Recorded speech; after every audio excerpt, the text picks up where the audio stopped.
Getting trapped underwater is a nightmare for any diver. It's even worse when you're 90 metres down. Fortunately for my buddy Rick, I was there on hand to release him, but it's easy to see how it could have turned out badly. Fortunately, Rick's a resilient character, and he soon cracked on with the rest of the dive. Unfortunately, this was another one of those dives where we didn't find the tamper, and instead found another vessel from the late 20th century. I don't know what they were doing to them during that period, but they certainly weren't recording particularly well where they sank. This dive was from October 2023. It was with the Gasperados dive team on Atlantic Diver with Chris Lowe as a skipper. We were diving again out of Newquay in the north coast of Cornwall and travelling 40 miles offshore to this unknown and, as far as we knew, undived mark. It's quite unusual on these trips for Rick and myself to get to go in first, but we did today, and we had the scooters, so got in. Conditions were absolutely fantastic, and we headed down the line.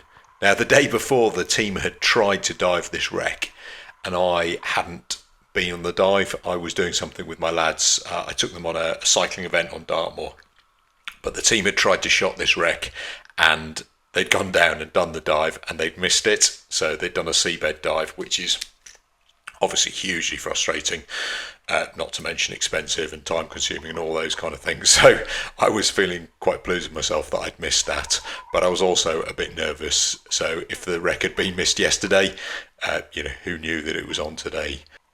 To avoid the likelihood of it missing again, there was more weight on the shot, and also quite a lot more line as well.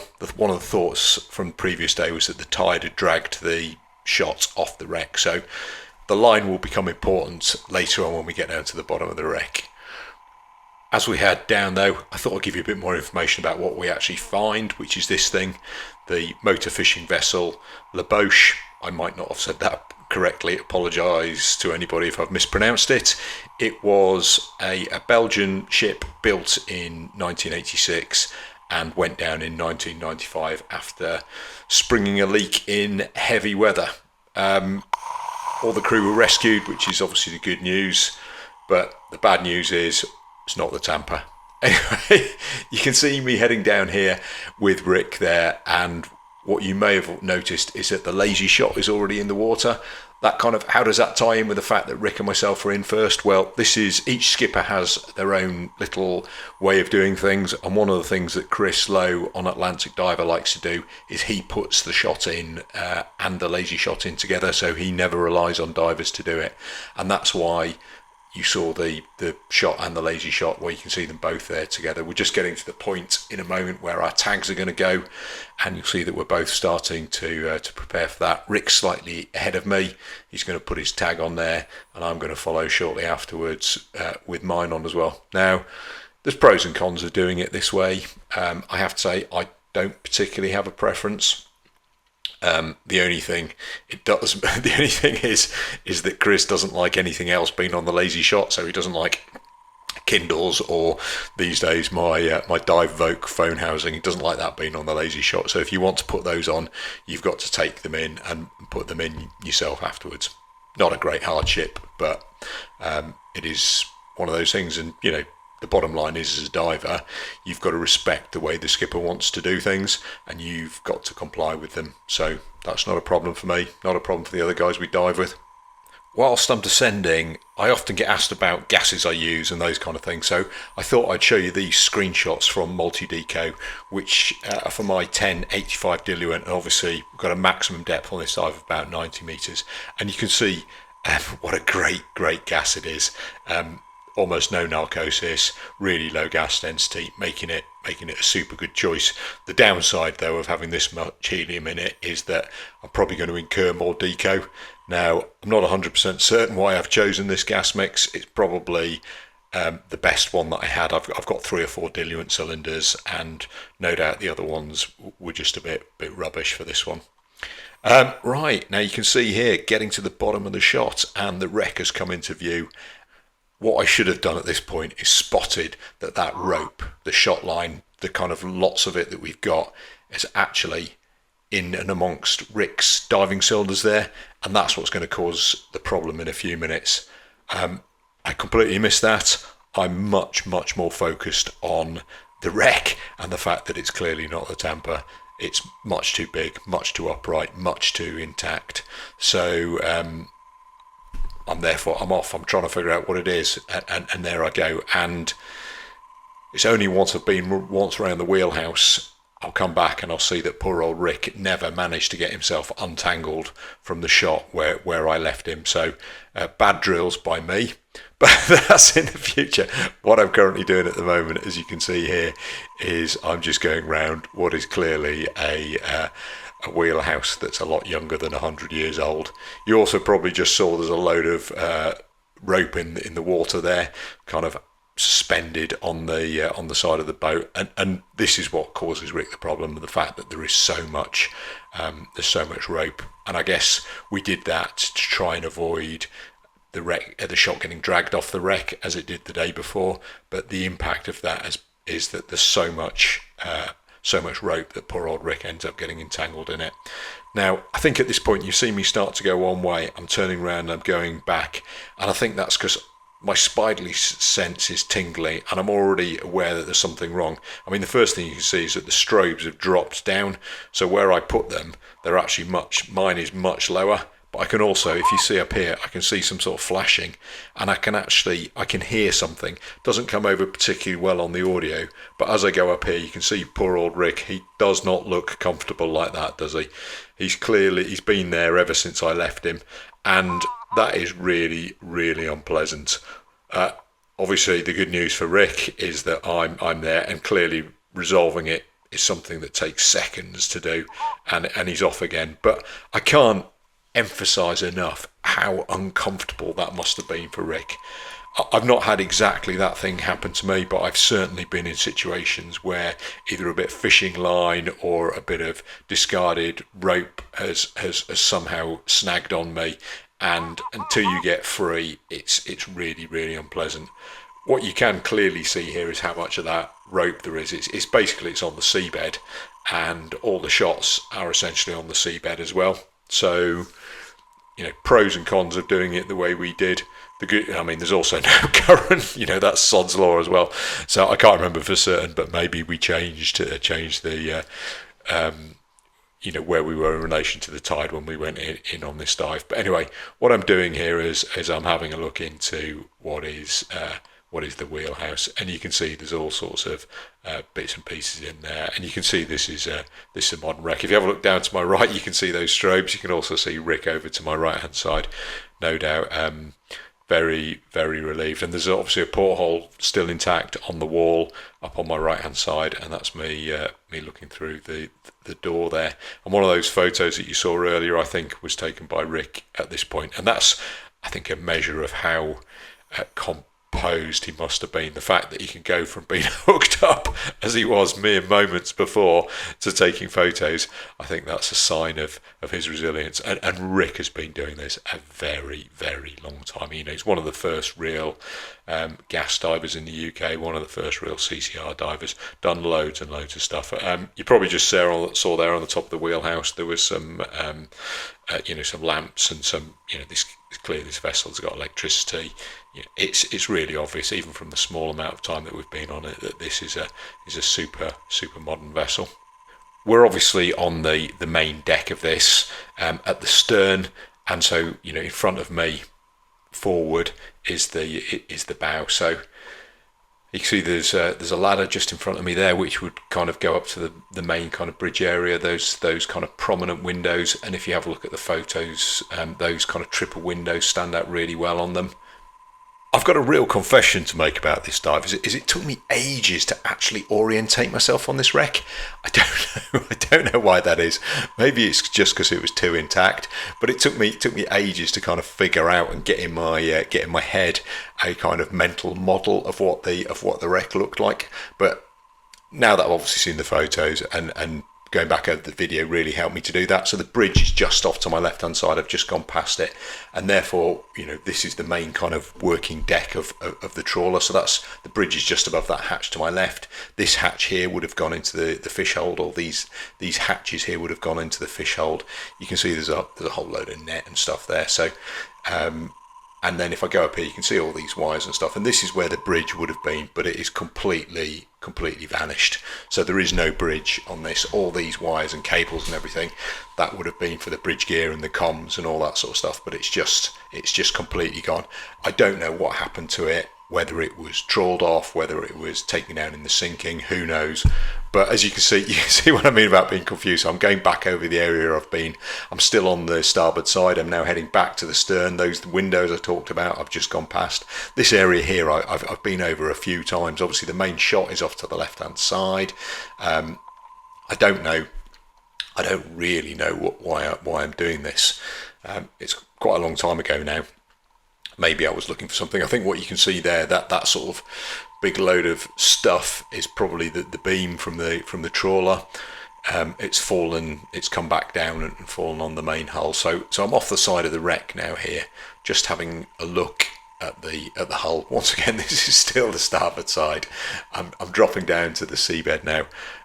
Maybe going back to have a look at props, or maybe not. I've just decided I don't want to do that. Who knows what I'm doing? As I say, I found this really confusing. Maybe it was that bit of adrenaline of going to release Rick. I don't know. But anyway, I'm going back. This is heading towards the bow again, still on the starboard side. So, we've been probably over this 3 times now. The bridge area, or where the bridge area would have been, is on my left-hand side. I think probably I'm just having a look over the seabed there. Once again, that may be the beams that you can see lying there on the seabed. Beam trawlers, I'm sure most people know, have 2 big arms that kind of go either side of the vessel, and that's what all the kind of nets and stuff get attached to. And this is coming towards the forecastle and the bow of the ship, which potentially is where the bell is. We didn't find anything. Didn't find anything on this wreck. No crockery, no bells, obviously no brass stuff. So the way we actually ended up identifying this was the fact that we knew it was a modern vessel. We searched in the area for sinking reports. Oh, this is the very bow here. This is the actual tip. You can see Rick is going there. He's going to get a photo, I think. But that's the bow of the ship. I don't know what I'm doing, frankly. This wasn't my greatest dive. I don't know. I just came out of the water not feeling so great on this that I didn't feel that I'd achieved very much, which is kind of an odd thing to say. But it was. I felt really odd about this dive. Don't normally get that happen. Very, very unusual. But this is it. So anyway, having a look over the side on the seabed, stuff does fall off ships. I guess that's what I'm kind of hoping for here. Just some sort of fish and stuff there, but clearly this wreck is super intact and not very old, and that's just what I'm seeing through the dive all the time. Is everything you see convinces you that this is a modern wreck. So going back to how we identified it, yeah. So we knew roughly how long it was. We knew it was modern. We knew where it sunk, and then we just looked through sinking reports of stuff in that area, and that's what what we found is there was this L'Ebauche that had gone down in that area. When we saw the picture of it, when we reviewed it against this kind of video, it was really clear that that's what it was. So nothing conclusively identified it, but it was the right location, it was the right size, it looked the same. Things like those triple windows at the back, the beams, all those kind of things just made it, couldn't be anything else really. So that's all still to come in the future though. During the dive, it's just trying to grab whatever evidence you can, and you can see here I'm just trying to look right up into the front and see what's now. I've never been in a trawler. I don't really know what to expect, but that thing on the right, I'm sure somebody who has been in a trawler, somebody would recognise what that is. Obviously there's a set of steps there just to my left hand side that take you right up onto the top of the bow. So just come around the other side, and once again there's just loads of kind of stuff that anybody who knows trawlers will be able to go instantly. I'm sure that's a that and that's a that. I'm sure 1995 isn't that long ago. I guess 30 years ago from where I'm looking. They can't be that different.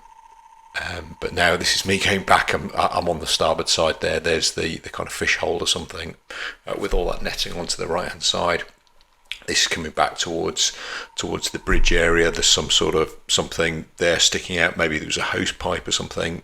I don't know. You can see all the cabling again coming out of the bridge area. You can see the beam on the right hand side there. You can see some sort of block, no doubt, for part of the equipment or whatever. Part of the ropes. Once again, back on top of the bridge, 85 meters deep. I mean, you can see the sea. I'll go down to the seabed in a bit, but you can see how much this stands up. But once again, having a look around here for anything, hoping that there might be something. I don't know if that beam has been moved there after the sinking. That was during the sinking, but the bit that's taken off the bridge certainly looks fairly clean. I'd imagine that one of those beams would do it if it hit it hard enough. There's all sorts of other bits of fishing gear here. I'm not sure whether this is associated with the actual wreck itself or whether this is stuff that's come in afterwards, but clearly, it's all relatively recent. There's no old stuff here, which is not really a surprise. So I'm on the port side now, once again, just having a look around, taking my time, as you've probably seen me do on any number of other videos, just having a good look. There is that door into the very stern section. You're right at the beginning of the dive. I was looking into there. I don't know what those things are that I've seen there. In fact, I think there's some sort of light or lamp or something like that. I'm having a look at them to see if they come off. Unfortunately, they don't. But they look they've got that kind of plastic look to them. They're not old. Nothing on this ship is old. And there's another set of stairs there going up to the bridge area. So this is on the port side. As I mentioned, that's Rick off to my right hand side. There's something. Once again, I'm certain that anybody who knows about this kind of era of wrecks will be able to identify it. And that there is the funnel, about the only bit that stands up above. In that kind of bridge area. The rest of the bridge is gone. Probably saw a lobster wandering around there. A bit small to do anything, to take with me. And also, I'm not really interested in lobsters on these kind of dives. I'm much more interested in trying to find stuff that might identify it. And obviously, nothing is what I'm going to find. So this is right at the stern. And you probably recall that's where the shot line is. It's off to on the starboard side. This is me on the port side. So I'm going to drop right over the back and just go down and have a look at the props. I think there's another diver off to my right hand side there. Don't think that's Rick. So it'll be one of the other guys coming in afterwards. No doubt they followed the shot line down, got all the way to the bottom, and then realised they've got to go back up to actually get on the wreck. And that's kind of an odd experience when that happens to you, especially if you're not expecting it. And I'm not sure why we weren't expecting it on this dive. I think maybe the sonar didn't give us that good a picture. But if you have a look there, you can see the rudder. I'm down on the seabed here. You can see 90 odd metres, and you can see there's an enclosed prop there. So once again, really, really modern. And seabed is kind of quite big, gravel and stuff there. I'm just getting a bit of video of it. So, once again, sometimes props are useful for identifying stuff. Not in this particular case, although I'm sure we could go and dig out the records and we could find something about the prop. But there you go. That's enough time on the seabed, I think. 92 metres, there we go. So I think the top of it was about 85. So this whole thing stands 7 metres above the seabed. I'm sure actually if I went up onto the very top of the funnel, it would be more than that. Oh, there's Rick. He's going to come down and get some photos. And he does actually get, as you'd expect, get some corking photos. I'm not staying around for my normal prop shots that I often get with Rick. There's an interesting thing there. Maybe I'm not sure what that is, but once again, I'm sure somebody who knows about this kind of vessel will identify that immediately. Those 3 prominent windows again. These are on the port side though, not the starboard side. There's the ladder going up to the bridge area. So you've seen all this kind of stuff a lot. And what you can also see is I'm just going round and round the wreck. I'm kind of not really seeing anything new. I'm just incurring more and more decompression. And for those of you who are looking at my computer, you'll see I'm up to 96 minutes TTS there, and I've been down about 19 minutes. So that gives you a feel for if you don't do this kind of diving, for how quickly your deco racks up. And once again, you know, this is TTS driven dive, so no really want to be on the surface after 2.5 hours. That's pretty much what we normally do on these dives, unless there's a particularly good reason to be down longer. So really at this point, I am just incurring extra deco for no particularly good reason. This bit of the wreck I've been to, I don't know, this is my 3rd or 4th time back to the bridge, I think. Partly it's because, as I've already said to you several times, I'm really struggling to get a handle on this wreck. I don't know why it was that I wasn't able to kind of get it in my head. So at the end of the dive, I thought this was much squarer than it actually was, but clearly it isn't. We've seen a picture of it. You've as I've been around it, no doubt you've got a feel for it yourself. But that's it just didn't work in my head. So anyway, there you go. I've had enough, and I'm just telling Rick that I don't particularly reckon very much to it as a dive. You probably saw that little hand signal there, and that I'm going to go up. And once again, you can see there's bits of the shot line everywhere. I mean, it's got to be, I don't know, 10 meters too long, this, I guess. But anyway, so somewhere there's strobes all over the place on this dive. I'm trying to figure out where mine is, and I think I'm going to have to go down to get to it. You can see there's another diver there. I'm not sure which one that is, but he's another one with a G-box on, another one who's finishing up their dive, and you can see there I'm having to go down quite a long way to get my strobe, and I'm trying to figure out which one exactly it is. It's always a bit of a challenge on shot lines. Which one is yours? And you can see there you go. I think I can recognise the green tape on mine, so that's good. I'm going to get my strobe, and then I'm going to get out of here and head up to the surface. I've got 110 minutes TTS there, so with the 20 minutes bottom time, that will put me at 130, so kind of 2 hours 10. But I'm going to accelerate it by putting up the PO2 when I get to my stops, and I'm also going to there you go, I'm probably turning the camera off because it's just so rubbish. In terms of the dive, not the camera. Camera's great, it's GoPro 11, and there you go. I am accelerating up, getting up to my deco stops. So you can see there, I've fast forwarded quite a bit, and this is me just getting to the lazy shot. And you see there, obviously I was first in, so that means I'm going to be one of the first out. I've just taken my tag off there. You can see there's another diver coming back up behind me. I've also got a bit of a fast descent warning. My computer wasn't particularly chuffed with me scootering up maybe quite as quickly as I did. But there you go. I mean, one of the things you can see from this bit of the dive is just how stunning the conditions are. And they were really good on the bottom as well. Obviously, it was quite dark. But you know, the water clarity here in this area of North Cornwall on days like this can just be unbelievable. And this is something I really enjoy doing, just looking down the shot line like that. Now, what you can see me doing there is I'm fiddling around my left hand, fiddling around with my inspiration, and what I'm going to be doing is changing the PO2 to 1.5. And that obviously accelerates deco, helps with the TTS.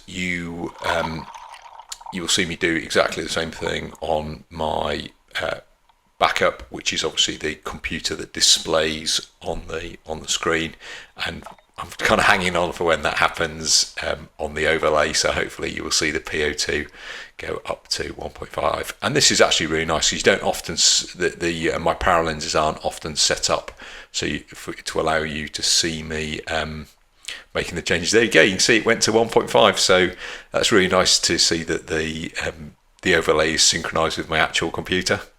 And that gives me the opportunity to give Eric Stott another big shout out, because he's the guy who did all the work on this. And what he's done new for this dive is that is an actual photo of my computer. So rather than the other ones, which are kind of like a stylized picture of it, he got me to send him a photo of my computer, and then he kind of cut it out and everything. So he's put it on there. So you've got my battered, much used Shearwater Perdix 2 on the screen there. So that's really nice. And if you want to know how to do it, go over to his channel.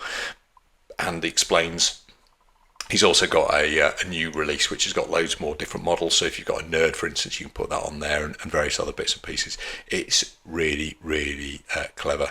So you can see there that my TTS has dropped down quite a bit when I did that, when I made that change to 1.5. And for those of you who can't remember what it was 100 minutes TTS before I made the change, and it was 88 afterwards. So 12 minutes. It was kind of not massive, but in the big scheme of things, it does make a difference. The other thing you can see, hopefully, is that I've been a naughty boy and I've allowed my depth to creep up a bit there. So the stop should have been 39 metres. I was obviously nearly 36, and you can see me heading back down again to get so my computer doesn't get angry with me. There you go. That was it. And for those of you who don't know, with a Shearwater, you've got 0.2. So if you're at 39.8, sorry, if you're at 38.8 and you need to be at 39, it will kind of give you that. But if you're at 38.7, then it will do that yellow thing. And if it really wants you to do the stop, it will go red the instant you exceed it. But most of the time, it's you get that yellow thing.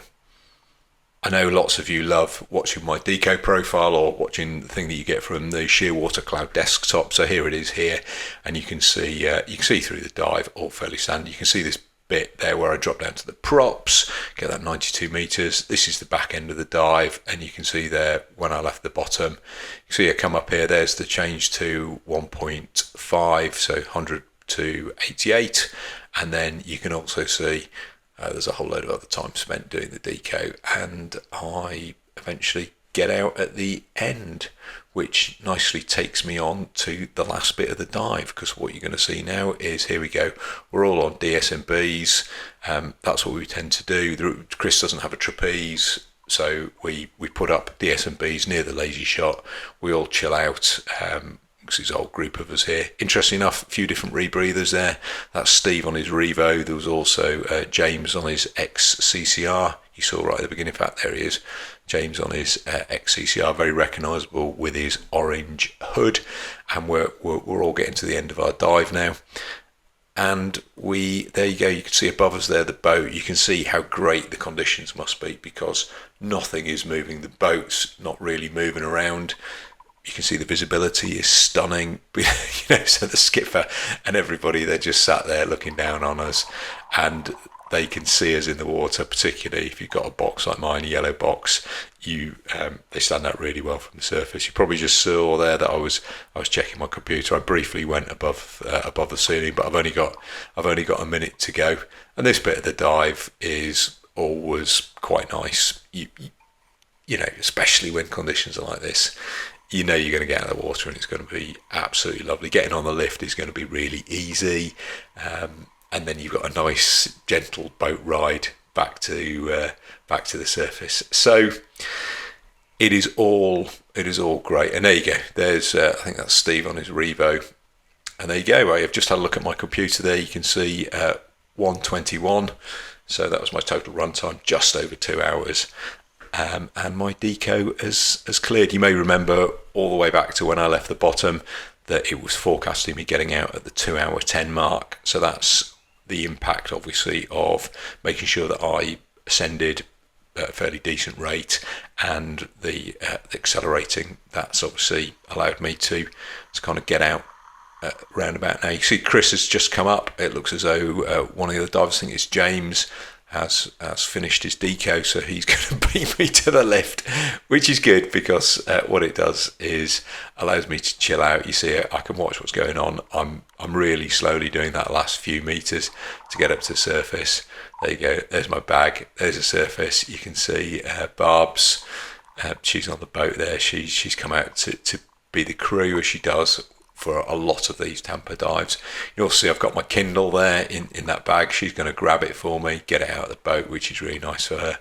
And then I'm going to swim around to the back and watch James get out of the water before I do the same thing myself. There you go. He's getting out. So looks as though, in fact, that's Honey. So I'd forgotten Honey was on this dive. She came out to help out as crew. She's a really good diver herself. She's in fact, I taught her Mod 1 course. She works offshore. One of the funny things is after this dive, we all went to a pub in Newquay to kind of chat about what we'd seen, and the pub refused to serve honey because they said she looked too young. That's obviously, it is funny if you're me, probably not so funny if you're her. Anyway, there we go. Look, this is coming to the end of the dive. Another fruitless dive in the search for the tamper.